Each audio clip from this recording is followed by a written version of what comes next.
लक्ष्मीनाथ समारंभा नाथयामुन मध्यमा अस्मदाचार्य पर्यन्ता वन्दे गुरु परंपरा। रामं रामानुजं सीता भरतं भरतानुजं सुग्रीवं वायुसूनुं च प्रणमामि पुनः पुनः। कृष्णाय वासुदेवाय हरये परमात्मने प्रणतः क्लेशनाशाय गोविन्दाय नमो नमः। बोले श्री लक्ष्मी नारायण भगवान की जय। श्रीमद्भागवत महापुराण की जय। श्री व्यास जी महाराज की जय। जय जय श्री राधे। अकारण करुणा वरुणालय भक्तवांछा कल्पतरु अखिल कोटि ब्रह्मांड नायक भगवान श्री कृष्ण और उन्हीं की वांगमयी प्रतिमूर्ति श्रीमद् भागवत कथा परम पूज्य हमारे अप्रिय बड़े प्रिय आत्मीय हमारे वैदिक जी जो मधुर सरस भाषा में आपको श्रीमद् भागवत का आज महात्मा सुनाए। अच्छा, हम भी कथा घर में बैठे बैठे सुन रहे थे कि अब चलना चाहिए, तो उसी के हिसाब से आए। तो आपसे अत्यधिक स्नेह और हमारे गजेंद्र जी और उनका पूरा परिवार और हमारी आदरणीय माता जी। ये दुनिया का सबसे बड़ा फल है कि जब पुत्र अपने माता पिता के लिए कुछ करता है, क्योंकि हमारे यहाँ एक श्लोक लिखा है, सर्व तीर्थमयी माता सर्वदेव मयो पिता। सारे तीर्थ माँ के चरणों में और सारे देवता पिता के चरणों में। और हमारे राम जी से भी सीखी। आज तो बहुत सारे घर हमने देखे हैं जहाँ माता पिता को केवल जैसे स्टोर रूम में पुराना सामान रख दिया जाता है, ऐसे माता पिता को भी एक कमरे में सीमित कर दिया जाता है। लेकिन हमारे राम जी से सीखिए कि राम जी क्या करते हैं। प्रातः काल उठी करी रघुनाथा मात पिता गुरु नावहि माथा आय सुमांगी करहि पुर काजा देख चरित हर शित मन राजा। ये राम जी का संस्कार कि प्रातः काल उठ करी रघुनाथा और मात पिता गुरु नावहि माता। दुनिया में सबसे बड़ा स्थान यदि किसी का है तो माँ का। आप जितने जगदम्बा के महाराज जी शक्तिपीठ देखिए, ज्यादातर पहाड़ में ही है। कारण क्या है? वो माँ सबको संदेश देना चाहती है कि माँ का स्थान तो ऊंचाई पर ही होता है। और हमारे तिवारी जी का जब हमारे पास आए तो यही भाव था कि हमको अपने घर के अंदर माँ को कथा सुना, और आपके कारण सब आनंद ले रहे महाराज। कई लोगों के मन में भाव आता है कि भागवत कथा आवश्यक क्यों है? भगवान से जोड़ने का साधन भागवत कथा है, भगवान को जानने का साधन कथा है। क्योंकि रामचरित, मैं तो महाराज जी मानस वाला हूँ, तो थोड़ा मानस और रामायण को ही पकड़ के चलता हूँ। मानस में बड़ी सुंदर बात लिखी है, जाने बिनु कोई परतीति जाने बिनु ना कोई परतीति बिनु परतीति कोई नहीं प्रीति बिनु परतीति कोई नहीं प्रीति प्रीत बिना नहीं भगति दृढ़ाई, प्रीति बिना नहीं भगति दृढ़ाई, ओ प्रीति बिना नहीं भगति दृढ़ाई, प्रीति बिना नहीं भगति दृढ़ाई। जिमि खगेश जल कै चिकनाई, जिमि खगेश जल कै चिकनाई, जल कै चिकनाई, जल कै चिकनाई। क्योंकि जाने बिन न हो ही पर देते। भगवान से प्रेम कब तक नहीं होगा? जब तक आप कथाओं को श्रवण नहीं करोगे। जीवन का प्रारंभ ही श्रवण से ही होता है। कभी आप ध्यान देना, घर में बालक जन्म ले, लेकिन वो बोलता कब है? जब वो सुनता है। यदि बच्चे के अंदर श्रवण शक्ति ना हो तो बोल भी नहीं सकता। जीवन का प्रारंभ ही श्रवण से है, और भागवत की नवधा भक्ति भी श्रवण से है। श्रवणम कीर्तनम विष्णु स्मरणम पाद सेवनम अर्चनम वंदनम दास्यम सख्य आत्मनिवेदनम। और मानस में भी प्रथम भगति संतन कर संगा, दूसर रति मम कथा प्रसंगा। प्रथम भगति संतन कर संगा, दूसर रति मम कथा। और हम सबको 7 दिन यह अवसर मिला है कि भगवान की कथाओं को सुनकर हम भगवान से किसी न किसी रूप में जुड़े। एक छोटी सी कथा निवेदन करके मैं भी वाणी को विश्राम दे दूं। श्रीमद् भागवत के ही 10वें स्कंद में एक कथा है कि एक बार इसी कार्तिक के महीने में, जो वर्तमान में चल रहा है, तो कार्तिक के महीने में एक बार यशोदा मैया ने सांडिल मुनि से कहा कि बाबा, जब से मेरे लाला ने जन्म लिया है तो इसके जीवन में संकट बहुत आता है। बहुत सारे संकट आए भगवान कृष्ण के जीवन में। जैसे ही 6 दिन के हुए तो पूतना मारने आ गई, तृणावर्त आ गया, अघासुर आ गया, बकासुर आ गया।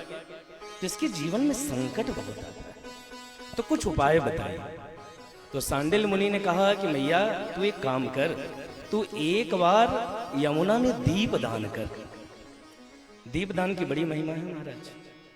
किसी बहती हुई नदी में यदि हम दीप दान करें तो हमारी विपत्ति भी उस दीप के साथ बह जाती है। तो तू बहती हुई नदी में दीप दान कर। अब यशोदा मैया ने कहा बिल्कुल बाबा, मैं कल ही करूंगी जाके। और ब्रह्म मुहूर्त में यशोदा मैया दीपकों को ली, थाली में सुंदर सुंदर दीपक सजाए। अच्छा, दीपक साधारण जलाओ तो अच्छा लगता है, लेकिन कभी दीपकों को सजा के भी जलाना चाहिए। वाह। मिट्टी का दिया ही हो आपके पास, कोई जरूरत नहीं सोने चांदी की, जैसी हो बढ़िया सुंदर से दीपक को सजाकर ठाकुर जी को अर्पित करिए। और महाराज यशोदा मैया ने दीपकों को सजाया और अपने लाला की दुख की निवृत्ति के लिए, विपत्ति की निवृत्ति के लिए उन दीपकों को लेके मैया चली। अच्छा, जैसे मैया चली तो कन्हैया ने देखा कि मैया जा रही है, तो कन्हैया ने कहा मैया मुँह को भी ले चल। तो मैया ने कहा लाला तुझे मैं ले तो चलूं, लेकिन तो दुनिया का सबसे नटखट बच्चा है, हमारे कन्हैया जैसा नटखट कोई नहीं, तो तू बिल्कुल सीधे सीधे चलना। तो कन्हैया ने कहा मैया सीधे सीधे तो चलूं, लेकिन बीच में दीवार आ जाए तो तब तो मुड़ना पड़ेगा ना। तो मैया ने कहा तू तो मेरा आंचल पकड़ के चल। और कन्हैया मैया का आंचल पकड़कर जरा दर्शन करिए कि जगत को चलाने वाला मैया का आंचल पकड़ के चल रहा है। क्योंकि माँ ने कहा ना कि माँ का स्थान सबसे बड़ा है। जो सारे जगत का माता पिता है वो अपने माँ के आंचल को पकड़ के चल रहा है। माँ की ममता के लिए तो जगत का नाथ भी तरसता है महाराज। इसीलिए तो कभी वो यशोदा की गोद में खेलने आता है, तो कभी कौशल्या की गोद में खेलने आता है। माँ की ममता के लिए तो परमात्मा भी तरसता है। और माँ का आंचल पकड़ के चल पड़ा कृष्ण। और जैसे ही यमुना के किनारे मैया आई, लाला को किनारे खड़ा किया और यमुना के जल में जाकर मैया घुटने तक जल में गई और दीपकों को प्रज्वलित कर कर दीपकों को बहाने लगी, दीप दान करने लगी। जैसे ही कन्हैया ने देखा कि मैया दीपक बहा रही है तो कन्हैया थोड़ी दूरी पर गए और जितने मैया ने दीपक बहाए थे कन्हैया ने सारे दीपकों को इकट्ठा कर लिया और इकट्ठा करके अपनी काली कमली में बांधा। और जब मैया चली तो पीछे पीछे कन्हैया भी चल दी। तो मैया ने देखा कि जब ये आया था तब तो इसके पास कोई पोटली नहीं थी, इसके पास पोटली कहाँ से आई? तो मैया ने कहा लाला तेरी पोटली में क्या है?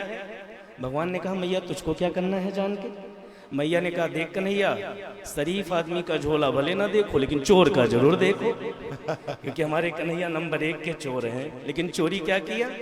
ब्रज वसंतम नवनीत चौरम, ब्रज बसंतं नवनीत चौरम, ब्रज वसंतम नवनीत चौरम, ब्रज बसंतं नवनीत चौरम, गोपांगनानां जगकुल चौरम, गोपांगनानां चौरम, अनेक जन्मार्जित पाप चौरम, अनेक जन्मार्जित पाप चौरम, चौराग्रगण्यं पुरुषं नमामि, चौराग्रगण्यं पुरुषं ओ पुरुषं नमामि,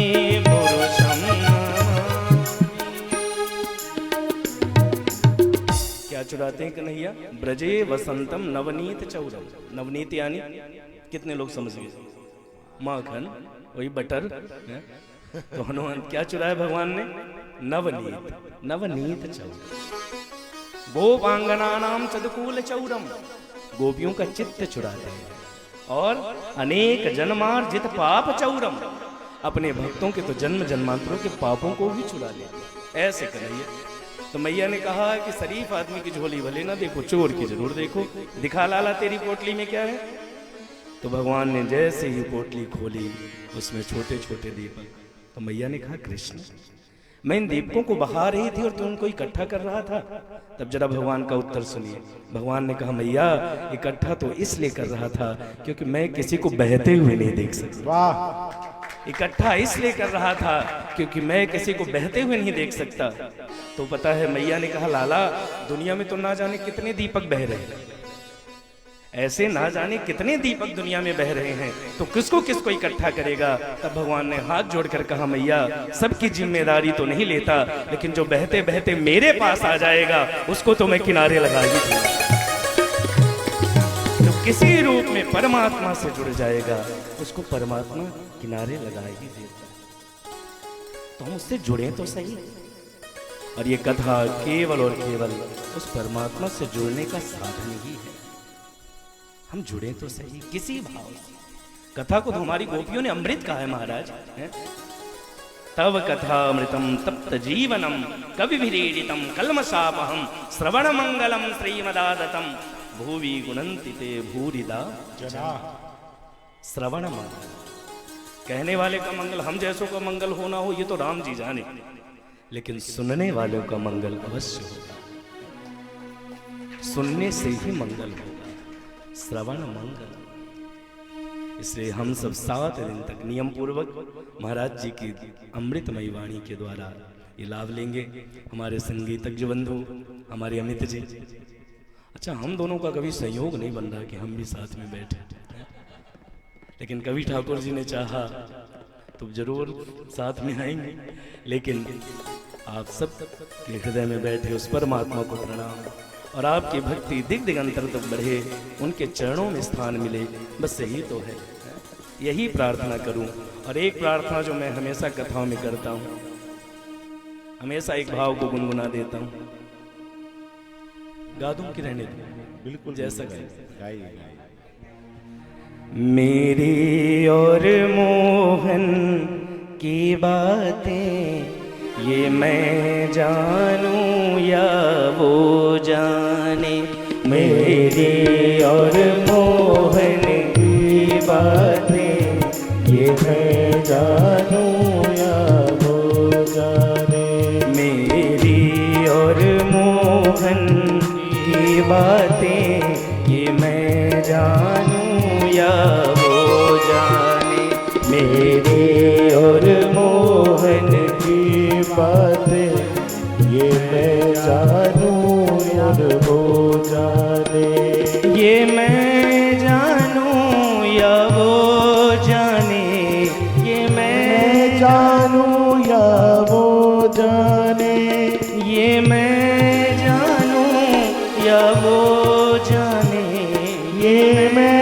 जानूं या वो जाने, दिल की ये दर्द भरी बातें, दिल की ये दर्द भरी बातें, ये मैं जानूं या वो जाने, मेरी और मोहन की बातें, ये मैं जानूं या वो जाने। कीर्तन में ताली जरूर बजाना चाहिए। क्या हो महाराज जी, अभी अभी एडमिशन हुआ है इनका।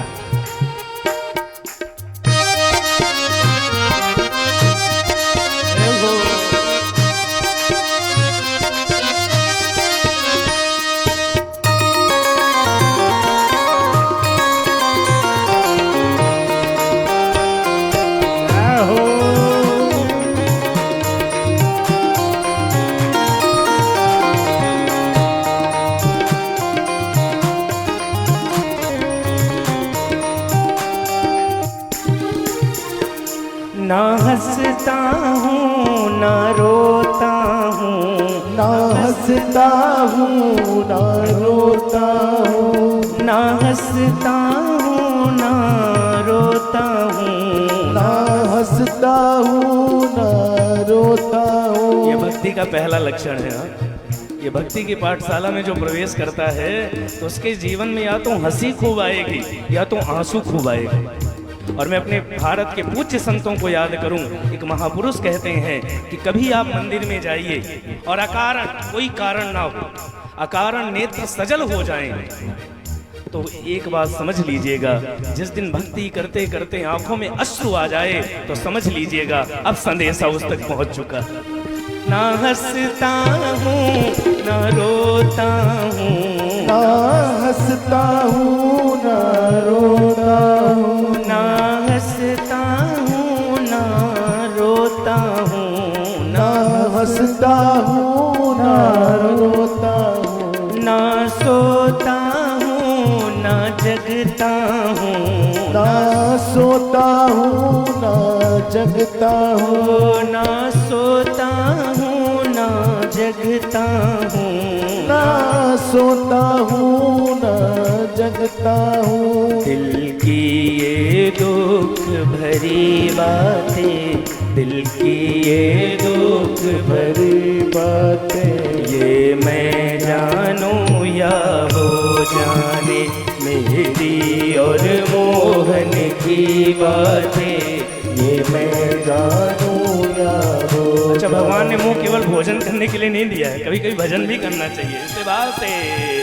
मेरी और मोहन की बातें, ये मैं जानूं या वो जाने, मेरी और मोहन की बातें, ये मैं जानूं या वो जाने।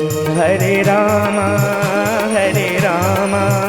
रामा रामा हरे हरे, हरे कृष्णा कृष्णा कृष्णा हरे हरे। हरे रामा रामा रामा हरे हरे, हरे कृष्णा कृष्णा कृष्णा हरे हरे। ओ राम कहो आराम मिलेगा, राम कहो आराम मिलेगा, ओ राम कहो आराम मिलेगा, ओ राम कहो आराम मिलेगा, सुबह नहीं तो शाम मिलेगा, सुबह नहीं तो शाम मिलेगा, ओ राम कहो आराम मिलेगा, राम कहो राम मिलेगा। हरे राम राम राम हरे हरे, हरे कृष्णा मेरे कृष्णा हरे राम मेरे राम राम कृष्णा हरे कृष्णा हरे